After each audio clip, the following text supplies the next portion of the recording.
What's good, everybody? It's your boy, O'Shea Duke Jackson, back at it again with another episode of The Celebrity Junk. We all know about the killing of young Dolph, the Memphis rapper that happened about 2 weeks ago. And the whole world is mourning his death, especially those in the city of Memphis. However, usually when somebody like young Dolph, a famous rapper, or a street legend is shot, typically there is an extravagant funeral. And that funeral represents the way that they lived their life. One person is Mr. Felix Mitchell. I want to talk about him for those of you who don't know him. He's from my native Northern California, which he was an Oakland drug dealer.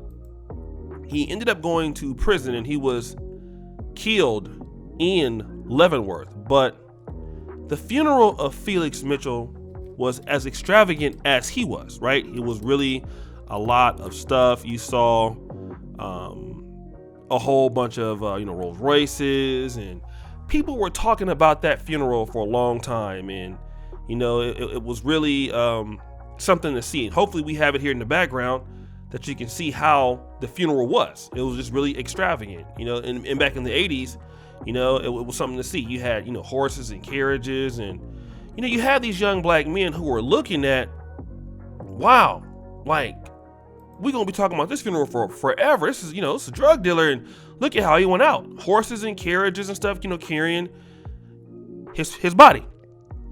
Well, allegedly, this is going to be the same case with Mr. Young Dolph. He allegedly, I don't know how true this was. Now, he did have a gold casket, but allegedly he was buried with $50,000. I don't know how true that is. But there are some photos out there. We'll try to blur the face of the individual in the casket. And you can kind of see that it's plexiglass and it's a gold coffin. And, the person resembles the remains of young Dolph. And I kind of want to say this because even if this is true,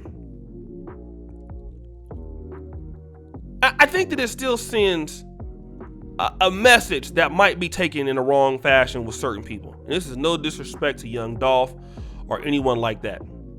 Because what it's saying is, well, if you die, man, I want to have a funeral that folks will be talking about.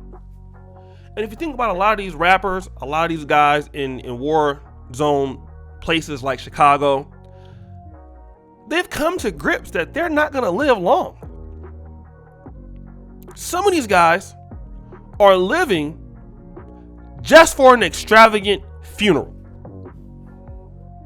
These guys know they're going to die. They're not afraid. They're not scared. And all they want to live for is to be known as a street legend. They want to die for street credibility. And I gotta think about it as an African-American man. I come from Northern California. Are our standards so low that this is what we think about that's cool? We want to die in a casket full of money. And then, hopefully, don't nobody come and dig the body up, while we there in the grave. Something like that. Hopefully, that don't happen. Okay? We want to die for street credibility because that's where our standards at. That's what success is for some of these guys. And it just goes to show how low we have sunk. Where our standards as a group of people, so for some of us. And it's sad. And I want to tell people that have kids out there, you people that have children out there, you have people in your community, please let people know it is not worth dying for nothing, getting your life cut short. Now, in the case of young Dolph, he was a businessman and things like that, but he was a rapper and he lived how he talked it. But for so many people, you see it all the time in the black community. It's all about what I used to be. Look at some of these older gangsters now. Are drug dealers. Rick Ross. You see the guys, Ears to Christ. Alpo before he got killed. Some guys are just living for a rep. The terror calls in the streets are the terror calls on mixtapes, or the terror calls. This is what I'm living for, a legend. I'm not really living for no legacy. I'm not really living for something that benefited my black community or where I come from.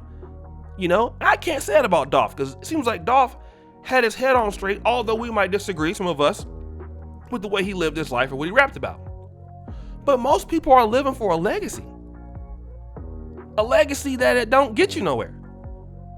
Sometimes legacy gets you 25, 30 years in prison. You come out afterwards, you're 50 years old, and then you come back and talk to DJ Flat, and all you got is a what? A legacy. Me and these guys, like Lil D out of Oakland. Lil D was a guy that sold a lot of drugs, and all he has right now is his rep. And that rep ain't gonna help you pay no bills. It's not gonna help you build anything for your people or for yourself. But we keep pushing this narrative that's still attractive. It's like, damn, if I die, well, at least I go out like this.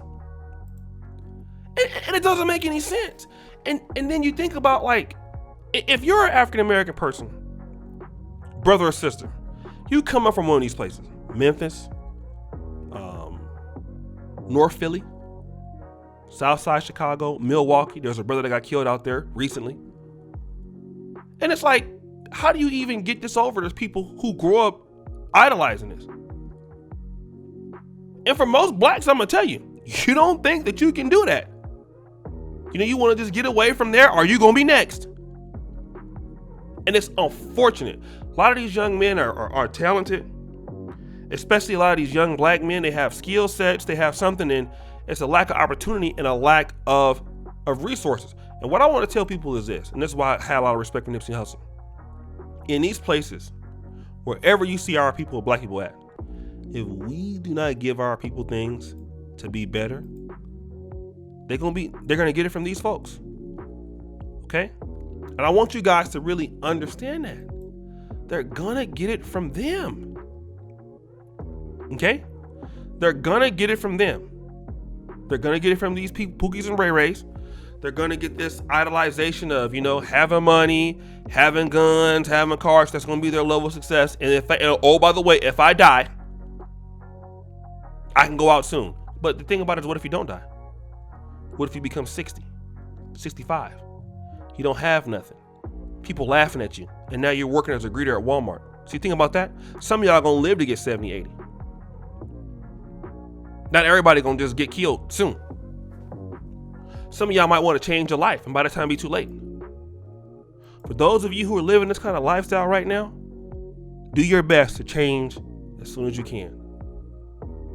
You don't want nobody looking down upon you when you're 30 in a glass case full of $10 bills and some rubbers and condoms and stuff. All right? So guys, it's your boy, O'Shea Duke Jackson, back at it again with another episode of The Celebrity Junk. I really appreciate you for all that you do. Subscribe, hit the bell, check out the first comment at the top. And as you know, the buffoonery remains at an all-time high. I'm out.